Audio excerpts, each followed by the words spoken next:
It was quite a big woods, so no one really knew where she was. She wasn't off of any sort of path.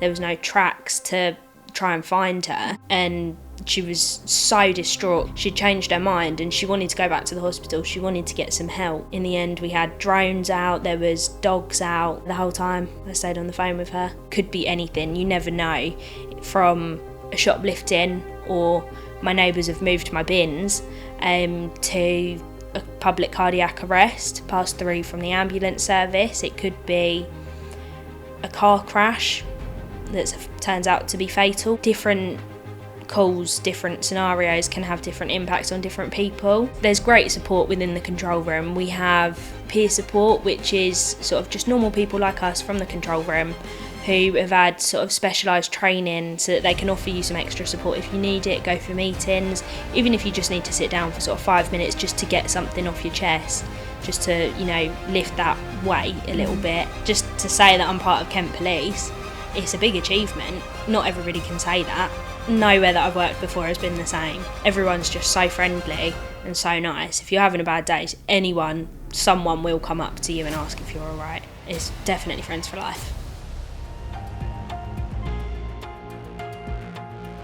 Welcome to More Than the Badge, a Kent Police podcast. My name is Samantha Matthews, I'm the Force Charles Centre Policing Manager, and I'm going to be your host today. Today's guest is Bethani Fomes, who is a contact handler in the Force Control Room. She's worked for Kent Police for nearly 2 years. Welcome to the podcast, Bethani. Hello, thank you for having me. So let's start with your motivation in policing today. So you've been in post coming up to 18 months now. So what inspired you to become a contact handler? My school teacher. He was a detective and he had the craziest stories ever. Honestly, every day he had a new story to tell us. It was great. So how about did you go seeing that there was a role of contact handler? I saw it in Indeed. Oh, okay. And Facebook as well, actually. I think it did pop up on the suggested pages on Facebook. And I just thought, why not? Absolutely. I mean, sometimes I think in policing in particular, I think it's about just giving things a go. And then once you're in, there's so many opportunities to explore as well. So how does the role you're currently in differ from your previous jobs? Oh, so different. I used to work in Sainsbury's and it's just so different. The pressure, but also the reward. It's such a massive difference. The role of contact handler, it's vital in terms of enabling us to respond to the public in a professional manner.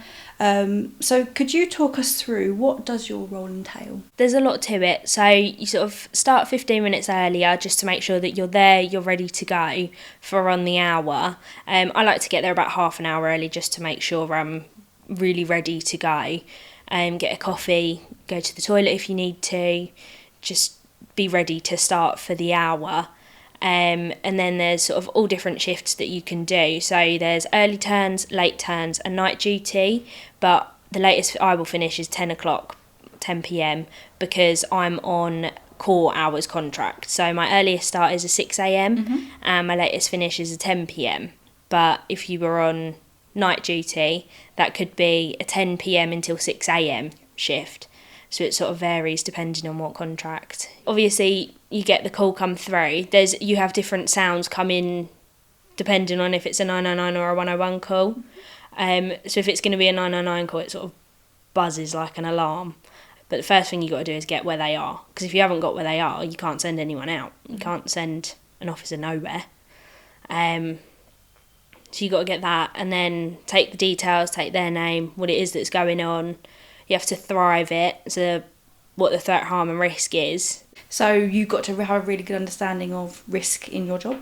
Oh yeah, we have to risk assess absolutely everything. Could be anything, you never know. From a shoplifting or my neighbours have moved my bins to a public cardiac arrest, passed through from the ambulance service. It could be a car crash that turns out to be fatal, where somebody's sadly passed away. You never know, could vary from sort of the low scale of threat, harm and risk to the top end. So, I mean, from what you've said there, I think the reality is you just don't know what's coming next on the call, so you kind of have to be ready for anything. Yeah, you never know. You never know what's going to be on the other side of the phone. In relation to that then, how do you deal with the more emotional impact of some of the calls you get? They say leave everything at the door, which sometimes can be quite difficult depending on what it is that you've dealt with that day, because some things might take more of a toll than others.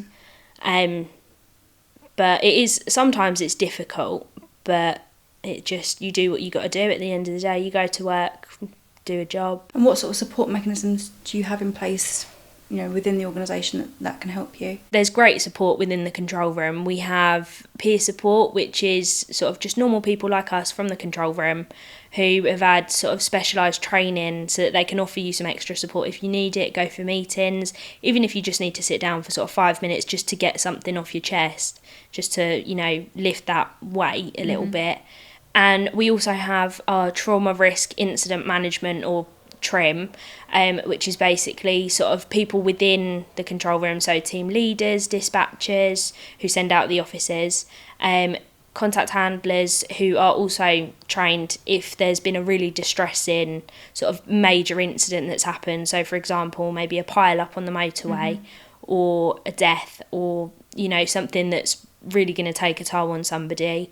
They will reach out as well and ask if you need any sort of extra support, how they can help you, sort of offer you ways of helping yourself if you don't necessarily want to reach out to them. And that's really helpful. But on a day that you might get sort of a particularly difficult call, no matter what it might be, you can take 5 minutes away just to calm yourself down if you need it, go and get a drink, get some fresh air, just to make sure that, you're ready for the next one, give you that sort of downtime that you might need. Which is really useful, because I've definitely had to do it sometimes. It just does get too much, and you do just need them 5 minutes just to yourself or with a friend just to, unload. Different calls, different scenarios can have different impacts on different people. So it sort of depends on how strong-willed you are for how well you can handle the emotional impact. So, for example, a domestic incident might affect me a lot more than the next person, but then something that doesn't affect me, so for example a death, might affect them more. But there's always that support. You're saying about friends there, so I've had friends who've developed their careers within the force control room. Some have stayed in, others have become officers, and the thing that's always stuck with me is how they've always said they had a family feel about the force control room. So from your perspective, what is the kind of camaraderie, the team spirit like in the force control room? It's great. Nowhere that I've worked before has been the same. Everybody is like best friends. There's no sort of drama, there's no, I don't like that person. Everyone's just so friendly and so nice. If you're having a bad day, someone will come up to you and ask if you're alright. It's definitely friends for life. Is there a moment or a particular call that has stayed with you? A few. I've definitely had a bit of everything. But yeah, there's one in particular.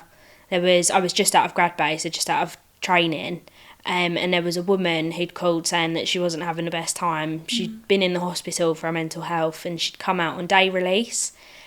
Told them she was going to the shop to buy some cigarettes, and she hadn't. She laid down in the middle of the woods. It was quite a big woods, so no one really knew where she was. She wasn't off of any sort of path. There was no tracks to try and find her. And she was so distraught. She'd changed her mind and she wanted to go back to the hospital. She wanted to get some help. And she went quiet for about half an hour, and we thought the worst. It took us over an hour to find her. In the end, we had drones out, there was dogs out, I think there was about 9 patrols out looking for her. And part of your role was that you stayed on I stayed on the phone the whole time. Quiet. Yeah, the whole time. I stayed on the phone with her. And how did that get resolved? Was she okay? Yeah, she was okay. We found her and she went to the hospital and she was okay. Perfect. Yeah. And you were well supported after that as well? If that's something that stayed with you? Yeah, all throughout the call. Yeah. There was people wandering around checking on me, making sure that I was okay, because we all thought the worst. Yeah. But yeah, no, definitely the support was there. So, can you tell me about what makes you feel really proud in your career? Just to say that I'm part of Kent Police, it's a big achievement. Not everybody can say that. it could be a lifetime career, and starting so young as well. I was only 18 when I started, so to say that I've been working with Kent Police since I was 18, it's great. Do you know what your career ambitions for the future are? As far as I can go, really. I don't know, potentially an officer next, or dispatch, potentially. I think the next intake for that is in September. Okay. So, yeah, as far as I can go within Kent Police, really. You're keeping your options open, either PSE or officer. Yeah. It's nice, isn't it? Because you've got that much opportunity open to you that you can. There's so many doors open. Once you're in, you're in. You can go anywhere, really. Yeah, I can agree more. As I said to you before we started the podcast, it's about a foot in the door sometimes, and then once you're in, the opportunities that are open to you. There's a lot of opportunities within the force control room as well. So I've been there 18 months now, but I've been trained on switchboard, which is 101 option 3. So they sort of take officer messages, pass messages across, update reports, that kind of thing. And I've also done my live chat training as well, which is the online facility. So it's almost like a chat bot almost, but it's not a robot on the other side, it's one of us. So I've done that as well, and I think I've been put forward to do my admin training as well. But you can also go to the team leader or the team manager once you've done the team leader. There's our learning and development programme. I know they take a lot of people on just to give them some extra experience opportunities and all sorts of things like that, and that's just within the control room. Fantastic. So 18 months on, and actually you're still learning new things, being put forward for new things. Fantastic. Yeah, every day. You also just touched on training there, so could you tell us a little bit about what the kind of initial training is for yourself in the force control room? So it's 8 weeks of training. That's 4 weeks of classroom training, so learning sort of the basics, the law side of it, the systems that we use, the sort of how to speak to the public, in what situations and things like that. And then it is 4 weeks of grad bay, and grad bay is sort of when you graduate and go out onto the floor within your team and start taking the calls. So that's for 4 weeks, but out of 2 of those weeks you go live, which is basically when you start taking the calls. So I think they sort of gradually put you from 101s onto 999s as a one-to-one with a coach with you, so that if you do struggle, you don't really know what you're doing, you've got that support for them to help you and sort of point you in the right direction. And actually, again, leads me very nicely on to the next question in terms of bearing in mind, it is sometimes a very stressful role, it's a busy role, but how do you manage that kind of all-important home life, work-life balance? Quite easily. Working sort of shift patterns, you'd think it'd be quite difficult because it's not a Monday to Friday, 8 till 5. You don't always get weekends off. You work public holidays, Christmas, New Year's. But it's actually quite easy because sometimes it's quite nice to just have a random day off in the week. There's no one really around. You can go and do your errands. You can go to the shop and it's empty. So it's actually quite nice to have those random days off that nobody else gets. And what some people might not know is just how many different reporting mechanisms there are to get into the force control room. So could you talk us through how people can report into the force control room? So there is quite a few. So if there's sort of an immediate risk to life, something is ongoing now that we need to get out to, that would be done on 999. If it's a non-emergency, so it could have happened earlier that day or maybe the week before, 101 is fine, or reporting it online. If you have access to the internet, sometimes it is easier to report it online because then it can go straight off to the right department. There's no delay in it being investigated if that's what it needs to be done. Or there's also our live chat facility, which you can find on the Kent Police website, which comes through to us and we can take a report for you there. So now on to a bit of a kind of quick fire off the cuff round, just to get to know you a little bit more. So firstly, what is your go-to on-shift snack? Biscuits. And your favourite? The Fox's Viennese fingers. Good choice. All time, the one with the chocolate in the middle. All time favourite. That is specific. That is fantastic. Secondly, if you were a superhero, what would your superpower be? To fly. Or to teleport. Because I'd never have to sit in traffic again. True. I mean, Flying is definitely one of the more popular ones, but I absolutely love the idea of skipping traffic. Yep, I'd have to agree with that one. Number 3, if you could choose any celebrity to join you on a shift, who would it be and why? Adam Sandler. Just the morale. It would be great. The jokes. Just everything. And he reminds me of my dad as well. Okay, so do you think your dad would be good? No. On shift? No? No. Fair enough. And lastly, what's one thing that you wish the public knew about the role of a contact handler? We're not robots. We're not an automated voice message on the other end of the phone. We have feelings. We don't like to be shouted at the same as everybody else. What advice would you give someone who is thinking about joining Kent Police as a contact handler? Go for it. Jump right in. Do it. You won't regret it. And any kind of personality traits you think people would suit to the role? Friendly, chatty, but also quite strong-willed. Because you have to be quite strong for some of the stuff that we deal with. But if you're not the most strong-willed, there's always that support circle. So just no matter where you come from, your background, do it. Just a huge thank you to you today, Bethany, for your time. It's clear that you're really passionate about the role and serving the public, and I think for me it's actually really lovely to hear about the camaraderie in particular, so thank you very much. Thank you for having me. Thank you for listening. If you have enjoyed this episode, follow us on Instagram, X, Facebook and LinkedIn, where we'll be posting previews of our upcoming episodes.